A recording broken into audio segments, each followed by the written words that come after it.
लोकसभा चुनाव 2024 की पहले फेज की वोटिंग शुरू होने से पहले सियासी बयानबाजी तेज हो गई है।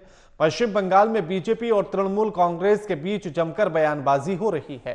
बीजेपी नेता दिलीप घोष ने ममता बनर्जी पर बयान दिया, जिसमें उन्होंने कहा था कि ममता बनर्जी खुद को कभी गोवा की बेटी बताती हैं तो कभी त्रिपुरा की बेटी बताती हैं।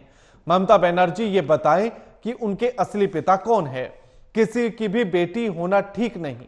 दिलीप घोष के इस बयान पर टीएमसी ने नाराजगी जताई है।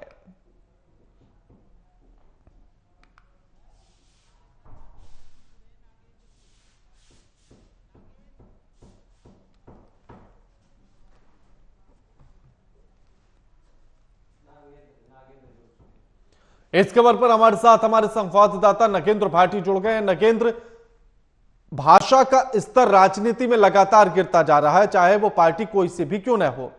अब बयान बीजेपी के दिलीप घोष ने दिया है ममता बनर्जी को लेकर, और आपत्तिजनक टिप्पणी करते हुए उन्होंने कहा कि पहले वो ये बताएं कि आखिर उनका पिता कौन है।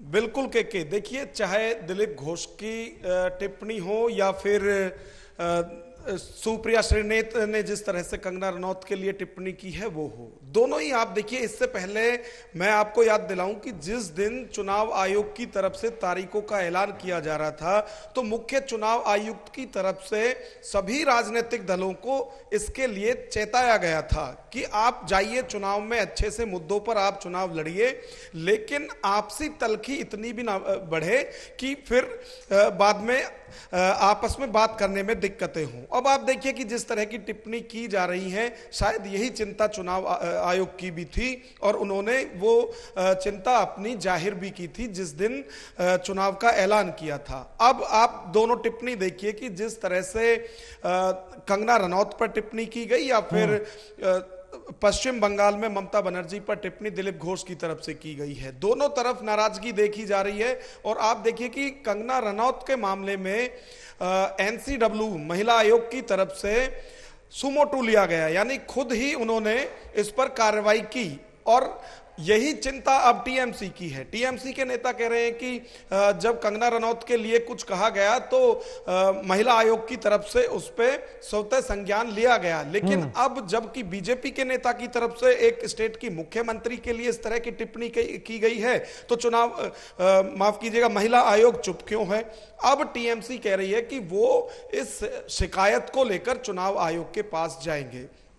तो जो सियासी पारा है वो दोनों तरफ से हाई है और हर जगह मुद्दा महिला सम्मान का है। जो बिल्कुल, क्या नागेंद्र यूं समझा जाए कि देखिए आचार संहिता लागू हो गई है और ऐसे में सभी नेताओं को यह भी पता है कि किस लिमिट के साथ उन्हें बोलना चाहिए, लेकिन उसके बाद भी लगातार वो अपनी लिमिट को तोड़कर निचले स्तर पर अपनी जुबान को लेकर चले जाते हैं।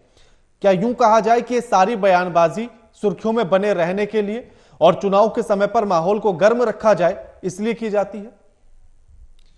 देखिए के मुझे लगता है कि जितने भी बयानवीर इस तरह के हैं, चाहे वो किसी भी पार्टी में है, कांग्रेस में हो, बीजेपी, टीएमसी, हर जगह ऐसे बयानवीर हैं।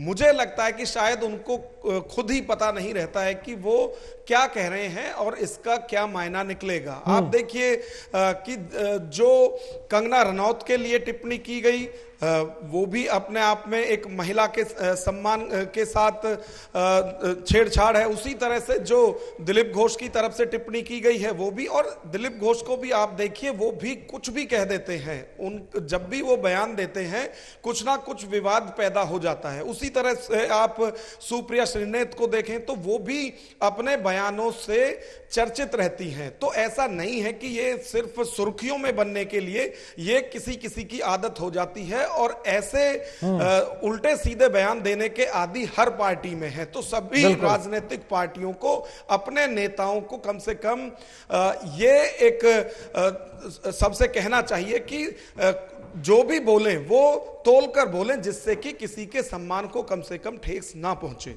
बिल्कुल, क्योंकि नागेंद्र अभी जो दिल्ली में अधिवेशन बीजेपी का हुआ था, जो मंथन वो कर रहे थे उसमें प्रधानमंत्री ने साफ तौर पर यही कहा था कि मेहनत कीजिएगा बूथ स्तर तक, लेकिन सबसे पहले आपको कंट्रोल में अपनी जुबान को रखना होगा कि कुछ भी उल्टा सीधा नहीं बोलना है, संयमित बोलना है। लेकिन ऐसे सीमाएं टूटती हुई नजर आ रही हैं।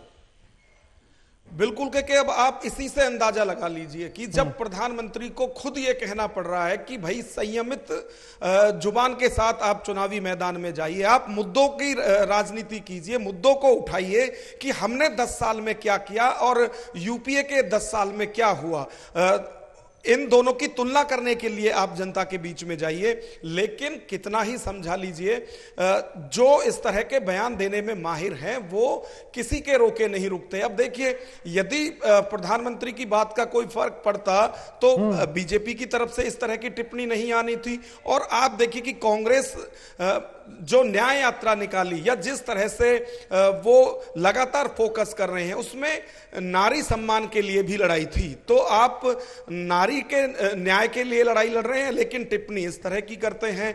आप कहते हैं कि लड़की हूं, लड़ सकती हूं, यानी कि आप महिला सशक्तिकरण की बात करते हैं और फिर भी इस तरह के बयान देते हैं। तो ये पार्टी कुछ कहती है, लेकिन उसके नेता जो उनका मन करता है उस तरह से इस वक्त करते हुए दिखाई दे रहे हैं। और चुनावी माहौल है, आगे भी आप देखना इस तरह की टिप्पणी, निजी टिप्पणी इस तरह की आगे भी देखे जाएंगी, चाहे इस पर कितनी ही पार्टी कार्रवाई करे या कितनी ही नसीहत पार्टी प्रमुखों की तरफ से दी जाए। लेकिन जो आदी हैं वो अपनी इस आदत के चलते कहीं ना कहीं ऐसा कुछ कर ही देते हैं।